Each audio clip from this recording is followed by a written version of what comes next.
Hi everyone. ఈ video వచ్చేసరికి just awareness కోసం చేస్తున్నాను. ఏంటంటే ఈ ఎగ్స్ నేను మచిలీపట్నంలో ఒక బ్రేడర్ దగ్గర పర్చేస్ చేశాను. సో 38 ఎగ్స్, ఎగ్ వచ్చి 500 చొప్పున పర్చేస్ చేశాను January 28th. సో దాంట్లో ఏంటంటే ఓన్లీ 8 హ్యాచ్ అని, రిమైనింగ్ 30 ఎగ్స్ అనేవి ఫెయిల్ అయినాయి. సో వాళ్ళని కాల్ చేసి అడిగితే వాళ్ళు ఏం రీజన్ చెప్తున్నారంటే, మీరు ఎగ్స్తో చాలా దూరం ట్రావెల్ చేసి ఉంటారు, ఆ షేక్ అవడం వల్ల పాడైపోయినాయి అన్నారు.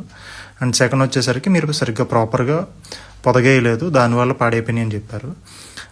సో ఏంటంటే నేను వాళ్ళ ఇంటి దగ్గర నుంచి మా ఇంటి దగ్గరికి అరౌండ్ 8 to 10 కిలోమీటర్స్. అసలు అది పెద్ద మ్యాటర్ కూడా కాదు, ఎందుకంటే బిఫోర్ నేను ఒక 1 year బ్యాక్ అరౌండ్ 100 కిలోమీటర్స్ ఎగ్స్తో ట్రావెల్ చేశాను. అవి 80% అయినాయి. సో ఏంటంటే అది వర్తి రీజన్ కాదని తెలిసింది. పొదగేయడం గురించి కూడా చెప్పారు. నేను మొత్తం 100 గుడ్లు పొదగేశాను. 100 గుడ్లు 10 కోళ్ళ దగ్గర పొదగేశాము. సో వేరే చోట తీసుకొచ్చినవి వాళ్ళు ఫ్రీగా ఇచ్చారు. వాళ్ళ దగ్గర మంచిగా పిల్లలు అనేవి వచ్చినాయి. 80% ఎబో వచ్చినాయి చిక్స్ అనేవి. సో ఇవి రాలేదు. ఏంటంటే చాలామంది ఏంటంటే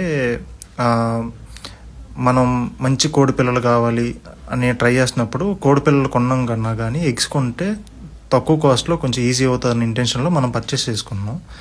సో దాన్ని వాళ్ళు యూస్ చేసుకుని ఇలా హ్యాచ్ అవని ఎగ్స్ అనేవి మనకి సేల్ చేస్తున్నారు. సో కొంచెం కేర్ఫుల్గా పర్చేస్ చేయండి. అండ్ పర్చేస్ చేసేటప్పుడు వాళ్ళని కన్ఫామ్గా 70 to 80% హ్యాచ్ అవుతాయి అవ్వవా అని చెప్పి కన్ఫర్మ్ చేసుకుని మరీ తీసుకోవడం బెటర్ అనేది నేను అనుకుంటున్నాను. మీరు ఎగ్స్ అనేవి తీసుకునేటప్పుడే వాళ్ళని కొంచెం గట్టిగా అడగండి, అన్న ఇలా 70% అయితే చాలన్నా, అందుకని ఎక్కువ ఆన్సర్ లేదు. 70% వచ్చినాయి అంటే 10 ఎగ్స్కి 7 చిక్స్ వచ్చినాయి అంటే చాలా మంచి రిజల్ట్ అండి. సో అలా కన్ఫామ్గా గట్టిగా అడిగి పర్చేస్ చేయండి, అది మీకు చాలా హెల్ప్ అవుతుందని అనుకుంటున్నాను. Thank you.